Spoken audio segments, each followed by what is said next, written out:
the people in that picture. The picture that you're looking at is a morning walk in New York City, Central Park in 1976 for the new Bhaktas. And I was allowed to go. I don't know, can you see that big enough? Can you recognize the people in this picture, the devotees? Yeah, I can see Tamal Krishna Maharaj. Okay, and so Jayadvaita Maharaj is all the way up over here, then me, Adi Keshava Swami, Hari Sari, Pushta Krishna, Tamal Krishna Maharaj, Tripurari Maharaj, Rameshwar Prabhu is there, Romapad Maharaj is in the back. They were brahmacharis back then. So I was fortunate to go on that morning walk, 1976. My first introduction to the movement was in 1970. Actually, before that, my aunt and uncle was in Greenwich Village, and they saw the Hare Krishnas, and I was like 10, and they said, "Oh, we saw the Hare Krishnas," and I was like, "What's that?" "Oh, they wear bed sheets and dance around and sing." So that was my first hearing of Hare Krishna. When I was 13 in 10th grade at Valley Stream South High School, we had something called Forum Day, which was different guests invited from all different backgrounds. And the devotees came and filled up a classroom, chanting and dancing and giving out back to Godheads and things like that. So that was my first personal introduction with the devotees. They gave one class in a small classroom, but so many people were interested, so they moved to the gymnasium, and the whole gymnasium was, everybody came to the gymnasium, and they got the people up and dancing and singing Hare Krishna. So that's a quick. Then I started visiting the Henry Street Temple in 1972. I was 15 or something like that. Anyway, I'll read the verse so we keep some formality to the class. I'm totally not qualified. Oh my God, Henry! Hey, Henry, good to see you. Hare Krishna. And I see Adi Purush is here. I guess he heard that I was giving this talk, so he decided to stay away because I'm not qualified. Anyway, so I'm going to read the verse. O great sage who know everything about Krishna, please describe in detail all the activities of which I have inquired, and also those of which I have not, for I have full faith and am very eager to hear of them. And then the next verse is, because of my vow on the verge of death, I have given up even drinking water. Yet because I am drinking the nectar of topics about Krishna, which is flowing from the lotus mouth of your lordship, my hunger and thirst, which are extremely difficult to bear, cannot hinder me. Prabhupada's purport. To prepare to meet death in 7 days, Maharaj Parikshit gave up all food and drink. As a human being, he was certainly both hungry and thirsty, and therefore Sukadev Goswami might have wanted to stop narrating the transcendental topics of Krishna, but despite his fast, Maharaj Parikshit was not at all fatigued. The hunger and thirst from my fast do not disturb me, he said. Once, when I felt very thirsty, I went to the ashram of Samik Muni to drink water, but the Muni did not supply it. I therefore wrapped a dead snake over his shoulder, and that is why I was cursed by the Brahmin boy. Now, however, I am quite fit. I am not at all disturbed by my hunger and thirst.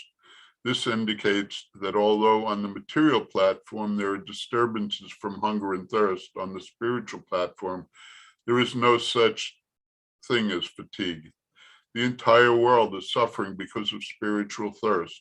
Every living being is Brahman, or spirit soul, and needs spiritual food to satisfy his hunger and thirst.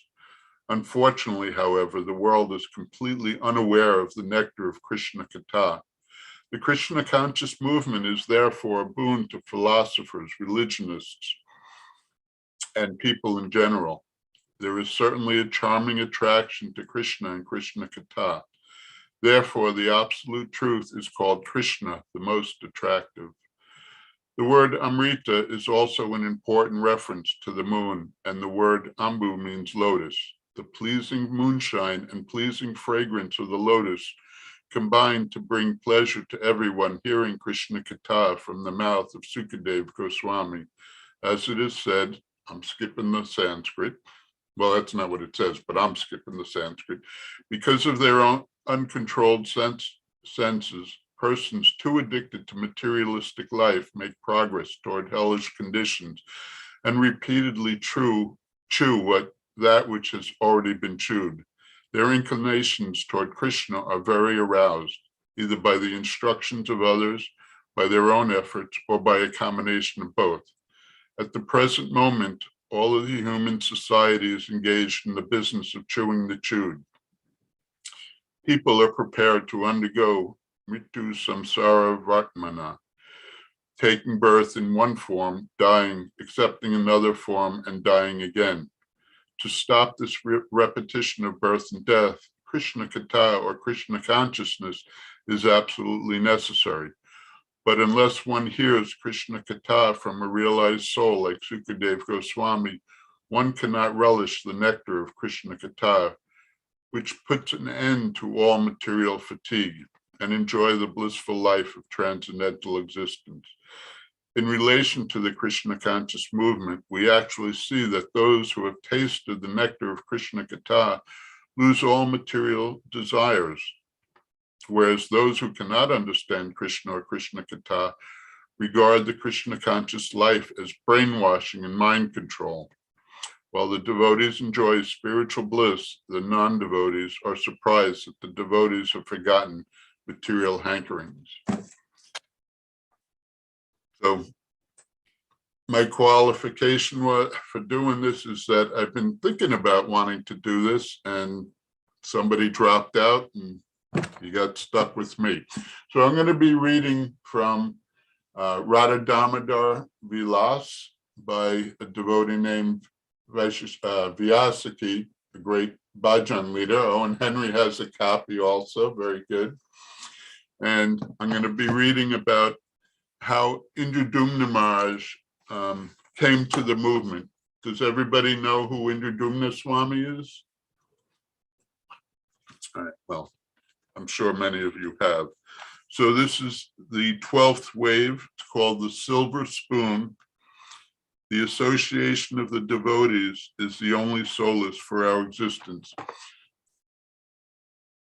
I've read this story many times. I've never gotten through it without crying, so I apologize ahead of time.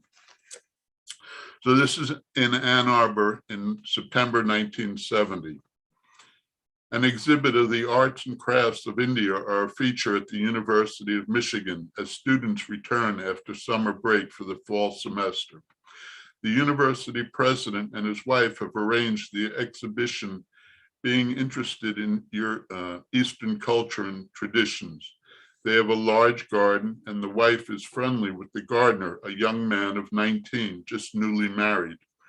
One day she informs him about the cultural display and suggests that the young couple visit the campus museum to see the India exhibit, knowing that they follow the transcendental meditation of an Indian yogi. The next afternoon, the gardener and his wife visit the museum. There are many interesting artifacts, sculptures, and brassware on display. One area is full of paintings, and these are the most attractive to the young couple. In particular, they are captivated by a beautiful Rajasthani painting of a bluish young man, expanded many times, dancing with various ladies. The caption reads, "Lord Krishna enjoying with milkmaids in heaven." Indradumna, he was the gardener. His wife is Katyami, I believe. I couldn't figure this out. There was a black security guard there. So being only an innocent kid of 19, I asked him, "Could you explain this painting?" He didn't know anything about it because he was just a guard there. But he looked at the painting and he said, "This be a painting of Krishna. This be their God. If this be God, He sure is having a fine time up there in heaven with all them ladies. He said in a funny way as a joke, but I didn't laugh. I thought there's something about this painting that's captivating. If this is what God does, it is a wonderful concept. God is the enjoyer, enjoying with the people. This is fascinating. I asked, is there anyone who can tell me more about this painting? No, he said, but you got to get out now. It's time to be closed. Closed? No, I want to know more about this painting. I want to know what's going on. Can you tell me? I've been searching for this type of thing. No, you got to get out now, boy. You get out. He hurried us out and locked the door. I was thinking, Krishna. I've never heard of Krishna. As the couple walk out of the museum door, they hear a unique sound on the street. Ching, ching, ching, ching, ching, ching.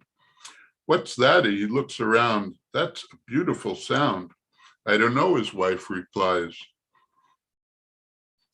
It's very rhythmic. Maybe something is happening in the park. Let's follow the sound. As they walk towards the park, they can hear better. Ching, ching, ching, ching, ching, ching. Turning the corner, they suddenly come onto a spacious lawn and notice 4 effulgent personalities dressed in saffron with long staffs. Hey, they're American, he says to a wife. They're dressed like Indian monks, but they're not Indian. It's amazing. They're so beautiful. It's the 4 sannyasis. Vishnu Jana Swami is leading a kirtan with only a pair of card tiles. As the day is quite hot, he only has a sannyasi top piece on with his dhoti. About 40 students and professors or 2 have gathered round. The couple are drawn like a magnet to that kirtan. Indradumna. Vishnu Jana was singing like an angel. Others were attracted, but many were coming just to make fun. Ann Arbor is an intellectual school, so they're a bit puffed up. Everyone was looking, but I went right into the crowd and just stood there in amazement, watching Vishnu Jana lead this ecstatic kirtan. After half an hour, it just ended, and he went, Jayam Vishnupad Paramahamsa Padavachakacharya Astud, anyway. Kripa Maya, that's Indradumna's wife, all of a sudden the kirtan stopped and Vishnu Jan said, I want to tell these people about Krishna, and just looked at us. He started to tell a little bit about the philosophy. As Maharaj begins speaking about Krishna, the name suddenly clicks. Indradumna turns to his wife, exclaims, Krishna, that's the beautiful bluish boy we saw in the painting that the guard told us about. This is amazing. He's talking about Krishna. People start to drift away while others begin throwing a frisbee back and forth. But the young couple were transfixed. They are the only ones left as everyone else is gone. Vishnu Jan looks at the couple and beckons them. Come, come, sit down. I'll tell you about my spiritual master. He says it with such confidence and such devotion that they are immediately attracted. Your spiritual master, they know what a spiritual master is. They've been to all those stuffy, dry meetings where a guru comes in with his rap, but no guru has ever had the mood that they are experiencing now with this young American monk. They sit down as Maharaj opens a book to show them a photo. This is my spiritual master, A.C. Bhaktivedanta Swami Prabhupada. He's written this book, Ishiyopanishad. Vishnu Jan begins speaking about the philosophy, always weaving Prabhupada in and out. He continues preaching to them for an hour. The couple are immediately attracted to Srila Prabhupada simply by hearing about him, because the potency is there. Other people sit down, go away. Some challenge, but the young couple accept whatever Maharaj says because of the way he says it. All of a sudden, Subal Swami comes over, barefooted, and sits beside Indradumna. Hey, this monk said that you're walking around America, but you don't have any shoes. No, Subal replies, Krishna will provide. The young man flashes back to the painting of Krishna dancing with the milkmaids. the blue boy dancing with milkmaids in heaven will provide you shoes? Yes, Krishna provides. That's incredible. I mean, if you want some shoes, go buy some shoes. Subala Maharaj shrugs his shoulders. We don't have any money. Wow, you guys are traveling around America and you don't have any money? Who takes care of you? Krishna John answers, Krishna. So Krishna is going to send you some shoes, right? And it's a cynical comment. Krishna John chuckles, yeah. Everyone kind of laughs, but it's an awkward moment. About 5 minutes later, a hippie comes walking by, looking very uncomfortable. Seeing the devotee group, he sits down. Man, these shoes, he says, I just bought them and they're too small for me. Size 9, I take a size 10. Does anyone need a pair of size 9 shoes? Subal looks up. I wear a size 9. The hippie takes off his shoes and hands them over. With a big smile and twinkling eyes, Subal Swami says, just see, Krishna provides. Indradyumna is deep in thought. That's amazing. Krishna, who dances with the milkmaids, just gave some tennis shoes within 5 minutes to this monk. That's enough for me. That's it. You guys are far out, he says, and really far out. My wife and I live in a building that's going to be demolished next month. So everybody is left, but there's plenty of rooms. It's a beautiful building that's only going to be torn down to build a parking lot. Kripa Maya adds, do you have any place to stay?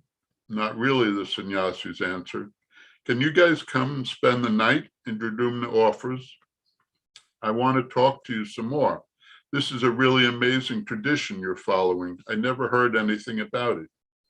You can stay for 2 or 3 days, Kripa Maya suggests. The sannyasis burst into laughter. Well, we're only allowed to stay 3 days at any one place, Gargamuni explains. Our spiritual master has told us that we have to travel and preach. Vishnujan turns to Brahmananda. Brahmananda Maharaj, shall we go and stay with this young man and his wife? Brahmananda says, will there be any prasadam? What's prasadam? The young man is caught off guard. Vishnujan explains, that's vegetarian food which is offered to Lord Krishna. Hey, we're vegetarian. We also do meditation. We're practicing transcendental meditation. You guys will have a good time with us. Gargamuni chirps up. Look, we can't stay in the same room, you know. No, there's an apartment next door. I have the key. The people just moved out. They were the last people in the building besides us. I'll give you the key and you can stay with us. Well, do you have any money? Vishnujan asks. We're hungry and we could cook a nice feast for Krishna. Indradyumna pulls out his paycheck. I just got paid. You can use some of this. Within a matter of moments, they're all squeezing into Indradyumna's car. On the way, they cash the check and pull into a supermarket. Gargamuni takes a shopping cart and goes down one aisle, while Brahmananda takes another cart and down another aisle. Vishnujan and Subal also have shopping carts. They're all haven't eaten for a long time, and they're very hungry. As the young couple walk with Vishnujana, they notice that he's not buying any canned items. They always buy canned or frozen, but Vishnujana is taking everything fresh. How are you going to cook? Anyone want Kellogg's cornflakes or ice cream? How about chocolate? No, you can't offer those things to Krishna, Vishnujana explains. We buy everything fresh, prepare it with love, and offer it with devotion to Krishna. The sannyasis fill up all these carts and it costs a fortune. They spend practically the entire paycheck, but Indradyumna doesn't care because he feels like he could give them anything they want. That's sadhu sangha, the potency of just a few moments of association. Back at the apartment, Vishnujan takes charge of cooking the feast. Kripa Maya. They cleaned my kitchen before they cooked, and I felt terrible because I thought it was really clean. We didn't know much about cooking vegetarian food, so they showed us how to prepare prasadam. It was a wonderful experience having them cook. They were really happy that we were already vegetarians. They gave us so much knowledge about how to prepare food and why you offer it to Krishna. After waiting for 2 hours, Indradumna is in anxiety. He hasn't eaten since breakfast, and now it's 5 o'clock in the afternoon. He's lost in his thoughts. God, someone takes 2 hours to cook? Why is it taking so long? Not able to wait any longer, he strides resolutely into the kitchen. No, you can't come in, Vishnu John Maharaj explains. You have to be trained. Trained, Indradumna? It says flabbergasted for what? The way we're cooking. We're not tasting it. We're not even smelling it. We're just cooking it for Krishna. Maharaj is in the middle of a banana chutney. You're cooking bananas, the young man states in amazement. As Vishnu John ushers him out of the kitchen, Indradumna is caught in a duality because he is attracted to learn how to cook, but he's starving hungry. Finally, Vishnu John makes up an offering plate and brings it out to do the offering. Come on, man, Indradumna is aghast. There's 6 of us and you've got 1 plate. No, we're going to offer this to Krishna, Maharaj clarifies his misconception. Krishna, how long is that going to take? Vishnu John explains the process of offering whatever you do, whatever you eat, whatever you give in charity, and whatever austerities you perform, to do it all as an offering to Krishna. As he speaks, Maharaj takes out a picture of Krishna, a picture of Prabhupada, and a silver spoon. Then he cleans a table, arranges the items carefully, and says, got some flowers? No, he says, get some flowers. Indradumna, I never took orders from anybody. I had that mentality in those days. Everyone was their own man. But because he said, get some flowers, I ran outside, grabbed some flowers and brought them back up. My wife washed them, put them in a vase and brought them in submissively. I asked him, what do I call you? Maharaj, he said. Maharaj, here are some flowers. He had some incense and he made the offering. The air was permeated with devotion. We were transfixed. After the offering, he took the plate back into the kitchen. Now what are you doing? Now we're transferring the plate. Transferring the plate. After everything is clean, then we'll have honor prasadam. Finally, we sat down and took prasadam. It was a wonderful feast. Vishnu John served out by seniority. Before I even started my plate, Brahmananda had already finished his first plate. I don't know if everybody knows who Brahmananda is. Brahmananda was one of the first people at 26 2nd Avenue, and he was a big guy. He was a college wrestler, and he can eat a lot. By the time I finished my prasadam, he must have filled his plate 4 or 5 times. I remember marking how thin they were at the time. Afterwards, we all sat back, but Vishnu Jana Maharaj just kept preaching. I thought, this monk is always talking. He was the most vocal.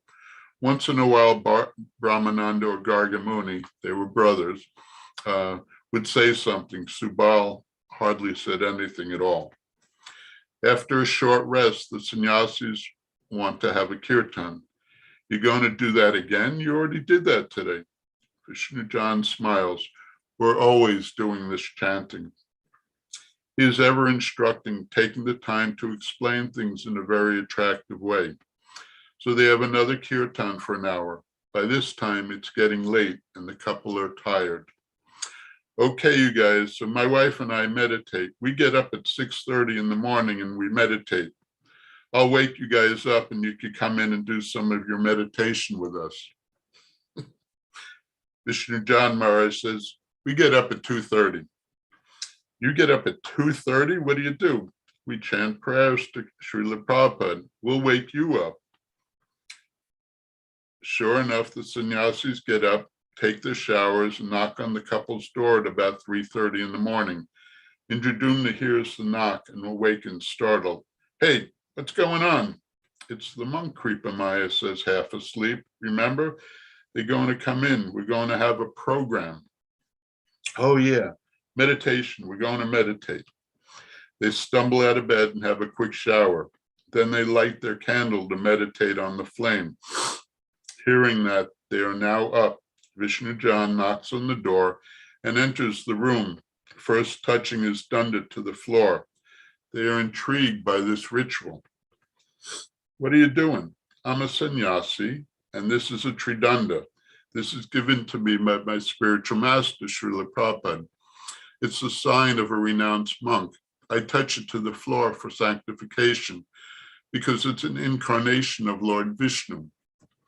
Indradumna is impressed. I want to be like you. Vishnu Jan simply smiled. Indradumna, I was getting a deep feeling that I wanted to be like him. I wanted to have a dunda and travel and sanctify the ground like that and speak about my spiritual master and Krishna. My wife didn't say anything because we didn't know anything about the philosophy. Then they did the Guru Ashtakam prayers. They were singing so sweetly. It was beautiful. We had class and breakfast. I said, what are you guys going to do today? You could come work with me and mow the lawns or something. Well, we're going to go back to the university and preach. Are you going to spend another night? Of course. We got special mercy. Every day they came back and we'd have an evening program. I tried to invite my friends over, but nobody was really that interested. One night, a few people came. It was kind of a philosophical debate. I was on the side of the sannyasis. Vishnu Jan Maharaj was so expert in defeating the arguments. I wanted to invite the whole city over. On the third night, I said to Maharaj, you're a renounced monk, but you have a silver spoon. I can see he was really attached to that silver spoon. You're not supposed to be attached if you're a monk. I was starting to learn a little philosophy. He said, no, Prabhupada has given me the spoon used by Kartamaya Sai, a special form of Lord Krishna. And Srila Prabhupada gave me the spoon. So I'm attached. But Krishna also, sometimes he gives and sometimes he takes away our attachments accordingly. Sometimes he'll give something to help us become attached to him. Sometimes he'll take something away so we become more renounced. I couldn't figure out what he was talking about, but it was getting late. I was thinking, he'll give something to make us attached. We're supposed to become renounced. Why would God give something to make us attached? With that in mind, I went to sleep. Early the next morning, there's no knock on the door. Indradumna Maharaj wakes up suddenly. He looks at the clock, which stares back at him boldly, 5 o'clock. He had become attached to the morning program, and he realizes the time has passed. What's going on? He says to Kripa Maya. They're not coming in this morning. Maybe they're tired, she replies. Let them sleep.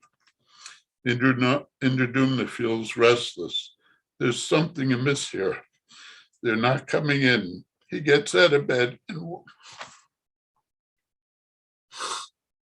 walks into the living room. A candle is burning on the table with the picture of Krishna, the picture of Prabhupada and his silver spoon of Kartamaya Sai beside them in a note. Indradumna, immediately I knew what happened. I rushed past the table, opened their door, and went into the room. They were gone. The whole room was empty, but it was really neat and clean, like a last instruction. The tennis shoes weren't there. They always left their shoes outside the door. I thought they've gone, and I just broke down and cried. I was in the floor of the apartment crying. My wife heard me crying and called out, Brian, what's wrong? Why are you crying? They're gone. What? They're gone. She said, no. And she started crying. We were both crying. We came back in the living room, and there were the beautiful pictures of Krishna, of Prabhupada and Krishna, and the silver spoon with a little note that read, many planks and sticks unable to stay together are carried by the force of a river's waves.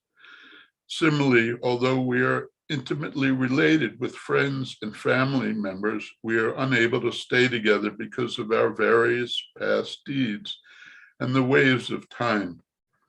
I'm leaving these pictures of Krishna and Prabhupada so you can increase your devotion. I'm giving you the silver spoon so you'll become attached to Krishna.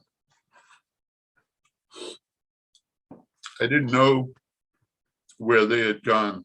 They didn't even tell us there was a temple in Detroit. They never spoke about a worldwide movement because at that time there was some controversy.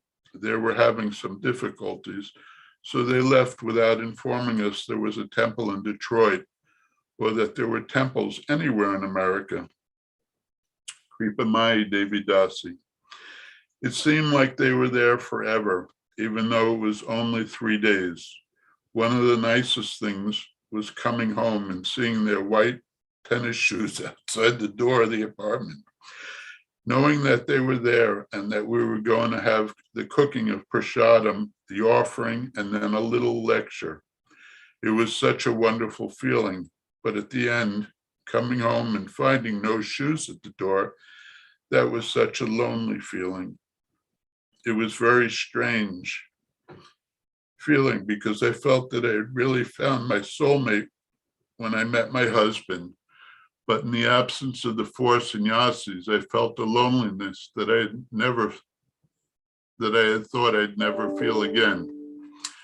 We lived near the Ann Arbor Arboretum and remember going on my bicycle to the Arboretum and just crying. I couldn't understand why I felt so horrible that they were gone. Vishnu Jana was definitely the most articulate. When he would speak, he was so charismatic. And it seemed so in love with Krishna and Srila Prabhupada. He just transported you to wherever he was speaking about. I remember being so touched because he left the note for us with the verse about how we come together. It was so touching and so amazing. I remember just being in tears. The sannyasis realized that Ann Arbor's evening chill was winter's warning. It would be far wiser to depend on Krishna's mercy in the warmer climes of Florida. It was 35 degrees at Alachua this morning for Mangal Artik. I saw everybody bundled up like anyway. When a sympathetic student on campus offered them a lift to Kentucky, they immediately accepted his offer and set out before dawn the next morning. By the late afternoon, the sannyasis are dropped off at the intersection of Interstate 75 and the Daniel Boone Parkway, deep in the bluegrass state of Kentucky. Standing by the entry ramp with their sannyasi robes fluttering in the breeze, dundas in hand, they chant their rounds feelingly, holding out a thumb at every passing car, hoping for a ride. Their only shelter is Krishna's mercy. Soon, a lone hippie comes down the road in his Volkswagen van, which is all painted up in psychedelic colors. When he pulls onto the shoulder and stops, the sannyasis quickly run over. Where are you heading? He inquires first. Florida, they chime in unison. Man, I'm heading straight to Miami. Hop in. They quickly make themselves comfortable, thankful for Krishna's timely arrangement. So that's the first story I wanted to read about them. And I know we're running short on time, but Yeah, maybe we could have some Q&A, or maybe you could reflect on the story that we just read. Okay, sure. And I'll read the other story about Jayananda Prabhu and the prison program on another day. Okay, go ahead. I hope I was clear in my reading and everybody enjoyed this story about the early. Yeah, great. Thank you so much. Yeah, I just wanted to reflect quickly that sometimes we take the Devotees Association for granted. And then when you were reading how they had left, I really felt it, that we want to be with the devotees. We don't want to take them for granted. It's Krishna's mercy. So thank you. Most important thing is association of devotees, and these were obviously real devotees. Yeah. So we have something in the chat. Andrea says, Hare Krishna, Krishna magic. Yeah, goosebumps. Oh my Krishna, that was amazing. Thank you so much for sharing the story. Thank you, Andrea. Athena says, that was amazing, brought me to tears. Can you please post the name of the book in the chat box? That's Radha Damodar Vilasa, right, Prabhu? I can type that. Can you see? By Vyasaki? Vyasaki. He's a wonderful kirtan leader, great bhajans. He travels around the world. I don't know why it kind of flashes on and off, at least from what I see. And there are at least 2 volumes. There might be a third, I don't recall, but there's the book. I don't know if they're still available. Any other questions or? Wow, Jamuna Jaya I don't see her bright, smiling, happy face. She always is very cheerful. Yeah. Okay, so we are going to nominate Athena to share something, followed by Andrea, followed by her husband. Okay, this is what happens. You have to come forward if you're in this class. Athena, unmute yourself. I see. Turn on your camera. Oh, well, actually, Andrea has a question, so she has to go first. Okay. Andrea is asking, how did you first meet Srila Prabhupada? I first started coming to the temple 72, so I was around 15, and that was the Henry Street Temple in downtown Brooklyn. And I would go to the temple and have a wonderful time. And I pretty much was starting to go every Sunday for the feast. And I would give the devotees my name and number and said, if Prabhupada ever comes, please call me. Well, back then, making a call from Brooklyn to Long Island was like a $2 or $3 thing. And I didn't go for a couple of weeks, and then I'd go and they said, oh, you should have been here last week. Prabhupada was here. And I said, well, I gave you my name and number. You should call me. I'm only, a 15-year-old kid. So then I continued going to the temple, and then I didn't go to the temple for a while. And, oh, you should have been last week. Prabhupada was here. But in 1976, when the first New York Rath Yatra was happening, I was there, and because by then I was living in the temple and stuff like that. So I finally got to meet Srila Prabhupada. I got to fan Srila Prabhupada. I got to get one of those fabulous butter cookies that he would hand out, real butter, not vegan, but anyway. And I was working in the book room, and Prabhupada came by the book room to inspect. We had thousands and thousands of cases. We used to get 18-wheelers full of Prabhupada's books, Srimad Bhagavatam, Bhagavad Gita's, and Back to Godheads. So that was one of my services, was taking care of the book rooms, and Prabhupada came to inspect the book room, and I got to meet him then also. So that's my first association directly with Srila Prabhupada.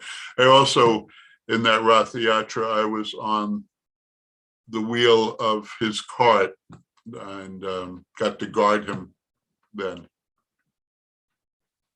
This devotee here Raksha, Raksharam, I can't remember his name, but he was Prabhupada. He was traveling with Prabhupada.